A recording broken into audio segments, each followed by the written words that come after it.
Chers internautes, d'ores et déjà, merci de tout cœur de me prêter votre attention par rapport avec le sujet sur lequel nous allons nous entretenir à l'heure qu'il est.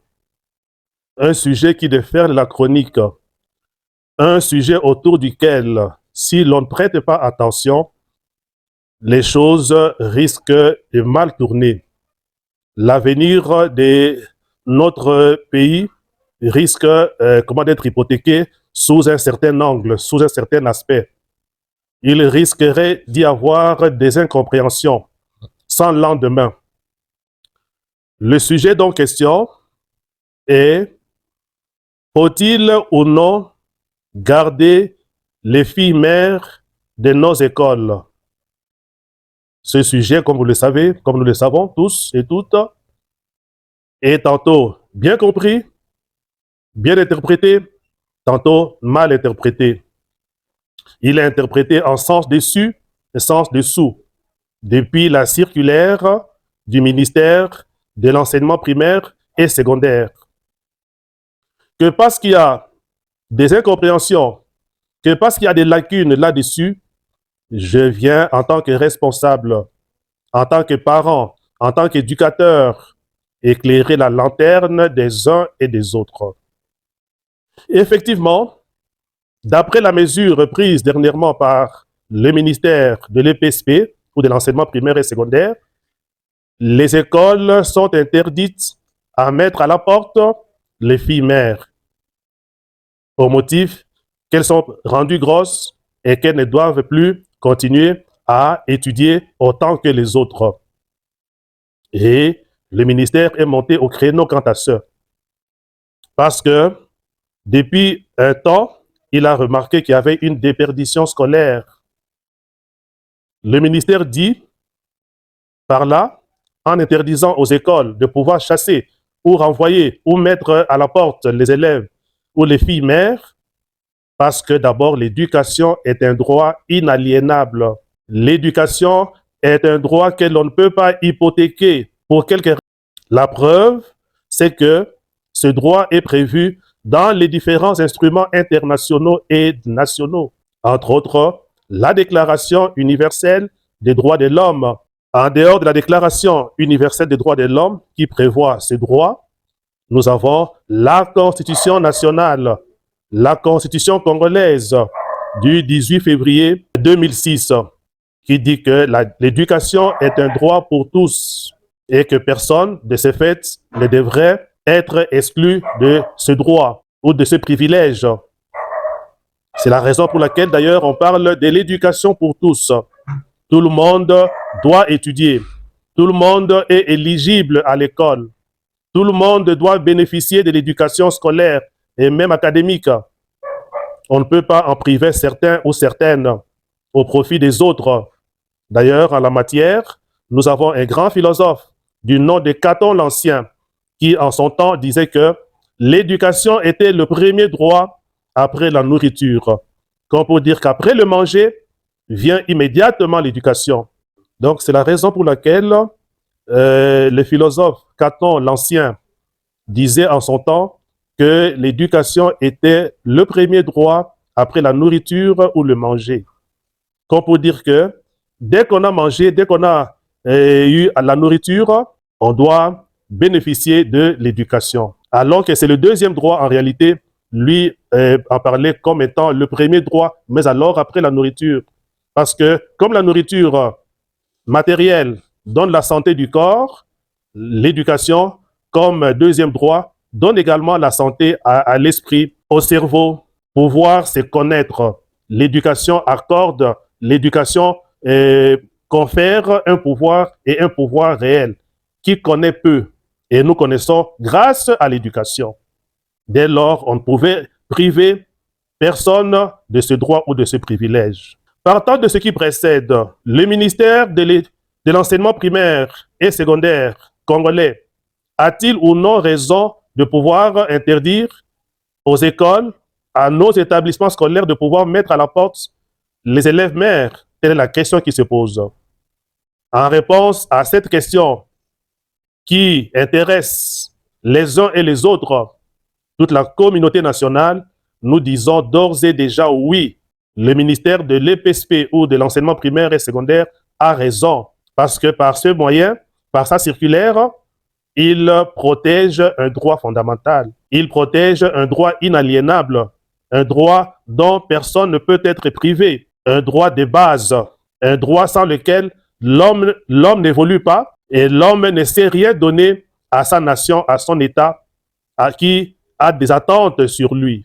Le ministère a pris par ce moyen une décision qui est légitime, une décision qui n'enfreint en rien la loi, encore moins la Constitution. L'on ne doit pas ou l'on ne devrait pas chasser les filles mères de nos écoles. Elles devraient étudier, elles devraient continuer à étudier comme leurs collègues. Dès lors, que comprendre de la déclaration faite par l'Église catholique qui ne veut pas entendre le ministre de cette oreille? Autrement dit, l'Église catholique de la RD Congo a-t-elle ou non raison de pouvoir marcher à contre-courant d'une telle circulaire ou décision? Nous disons également que oui, l'Église catholique a raison de pouvoir contester, entre guillemets, une telle décision. Dès lors, pour comprendre le sens ou la quintessence de la position prise par l'Église, il nous faut d'abord comprendre ce que c'est que l'Église. L'Église est une communauté qui est vouée à annoncer le salut, mais alors un salut qui est intégral à l'homme. L'Église, c'est le peuple de Dieu qui est là pour annoncer les merveilles de Dieu, pour annoncer que Dieu nous aime et que Dieu veut nous sauver. Comme mère, l'Église est aussi éducatrice. L'Église éduque par ses enseignements qui sont de divers ordres. La catéchèse, les homélies, les écoles. L'Église est une mère éducatrice. Pourquoi s'oppose-t-elle à la circulaire prise par le ministère de l'enseignement primaire et secondaire du pays? Par ce moyen, l'Église veut s'en tenir à la morale. L'Église n'ignore pas les droits de l'homme. L'Église s'en tient surtout à la convention scolaire qui a été conclue entre elle et l'État congolais depuis 1977. Il existe un texte écrit appelé Convention scolaire où il est clairement dit l'Église gère les écoles qui appartiennent certes à l'État, mais en mettant entre autres l'accent sur la moralité. L'Église, en s'opposant, entre guillemets, au point de vue qui est celui du ministère de l'enseignement primaire et secondaire, s'en tient à la moralité. L'Église s'en tient à la délicatesse. L'Église, notre mère, par le baptême, l'Église, comme mère éducatrice, veut signifier par là qu'il ne serait pas une bonne chose que de pouvoir encourager le mal, entre guillemets, parce que en autorisant aux élèves ou aux filles mères de pouvoir continuer, cela risque d'être mal perçu, d'être mal compris par leurs collègues. Cela risque de passer ou d'être présenté comme une manière d'encourager le mal. Parce que comme nous le savons, le fait qu'une fille, une jeune fille en fait, ou bien qu'une élève soit rendue mère, c'est qu'elle a triché quelque part. Cela veut dire qu'elle a commis une fraude quelque part. Elle a fait ce qui n'était pas autorisé à son âge. Alors, la placer encore parmi ses collègues, ne pas la mettre à la porte serait une manière d'encourager, malgré le fait que cela est un droit fondamental. Donc, l'Église n'ignore pas le droit de l'homme en la matière, mais l'Église s'en tient à l'aspect moralité, partant de la convention signée entre elle et l'école. Un texte que l'État maîtrise ou le gouvernement maîtrise très bien. Partant de ce qui précède, devons-nous laisser le gouvernement et l'Église sous cet angle demeurer comme étant antagonistes? Non, il y a toujours moyen de trouver un compromis. Il y a toujours moyen de rapprocher les deux points de vue. En mon sens, il y a toujours moyen de trouver une solution. La solution, c'est laquelle? La solution provient de ce que notre pays est, comme république démocratique, comme res publica, comme un pays démocratique. Les contradictions sont tout à fait normales entre différents camps, entre différentes parties. Et c'est le cas en l'espèce. Oui, l'Église peut s'opposer à la position prise par le gouvernement partant des convictions qui sont les siennes. partant des convictions chrétiennes, partant des objectifs qu'elle poursuit en matière d'éducation, où elle détient pratiquement le monopole, pratiquement les 3/4 des écoles, l'Église peut. Parce que, comme nous le savons, en démocratie, le principe, c'est lequel? C'est que l'on part de la thèse, on passe à l'antithèse et on termine par un consensus, par une solution, par un compromis. Il y a la thèse. En l'espèce, la thèse, c'est le son des cloches émis par le gouvernement. C'est la thèse. L'antithèse, c'est la contestation ou l'opposition qui est celle de l'Église. On ne doit pas s'arrêter à ces deux niveaux. On doit aller plus loin. Parce que si réellement nous sommes démocrates, nous devons aller au consensus ou à la synthèse, autrement dit au compromis. Que pour avoir ce compromis, l'idéal, c'est que les deux parties se retrouvent autour d'une table. Nous sommes démocrates, oui. Nous sommes en plein 21e siècle. Le 21e siècle, c'est le siècle du dialogue. Donc, les deux parties peuvent se retrouver autour d'une table et voir ensemble, s'écouter, motiver davantage leur position et parvenir à un compromis, à une synthèse. La démocratie, c'est la thèse, l'antithèse et la synthèse. Et l'idéal pour respecter les trois étapes lorsqu'il y a problème dans un État démocratique, c'est que le gouvernement et l'Église se retrouvent autour d'une table, que chacun soit à mesure de convaincre l'autre et trouver une position intermédiaire qui soit salutaire pour les uns et pour les autres, et surtout pour les filles mères, encore élèves, qui ont toujours et déjà droit à l'éducation, à l'accompagnement de l'État ou du gouvernement, et également à l'accompagnement de l'Église en tant que mère éducatrice.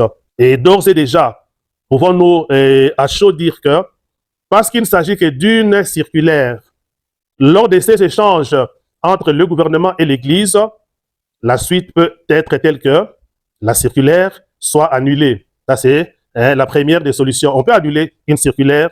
Il ne s'agit pas d'une loi, encore moins d'une ordonnance, encore moins d'un décret ou d'un arrêté, encore moins d'une décision ministérielle. Non, il ne s'agit que d'une circulaire. Autour de cet échange ou de ces échanges entre le gouvernement et l'Église, il peut bien arriver ou bien, le fait que l'on retire ou que l'on annule la circulaire dont question. La deuxième des hypothèses, il s'agit que des hypothèses, c'est qu'on peut différer cela. On peut surseoir la mise en application de la dite circulaire, le temps de donner autant le temps de pouvoir, comment dirais-je, préparer les consciences à pouvoir recevoir la circulaire dont question comme cela se doit. Par exemple, en procédant d'abord par des campagnes, sachant que nos mentalités ne sont pas toujours mûres, en préparant en amont les consciences, les esprits à recevoir une telle circulaire. Et pour terminer, il est un secret pour personne. Dans notre pays, on a déjà connu des cas où on a retiré ou même annulé des circulaires. Pour n'en citer qu'un seul, souvenons-nous du temps de la COVID-19. Les églises sont montées au créneau. Elles ont fait pression au gouvernement pour retirer la décision qui demandait à ce que les églises soient fermées durant cette période. Et quelques temps après, le gouvernement a rouvert, a procédé à la réouverture des églises pour que les chrétiens aillent prier. Donc cela est possible. Cela est possible.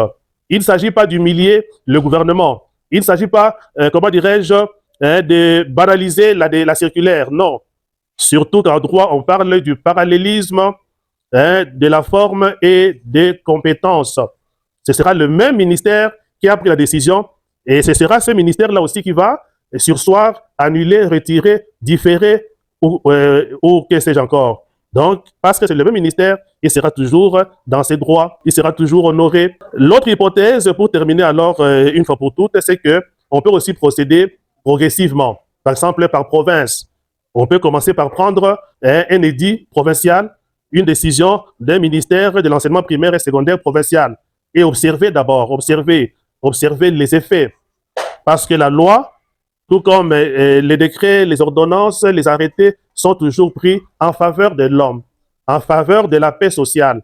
Donc, on peut procéder aussi par un édit, par exemple en passant par le ministère provincial de l'enseignement primaire et secondaire ou par l'Assemblée provinciale qui prendrait un édit.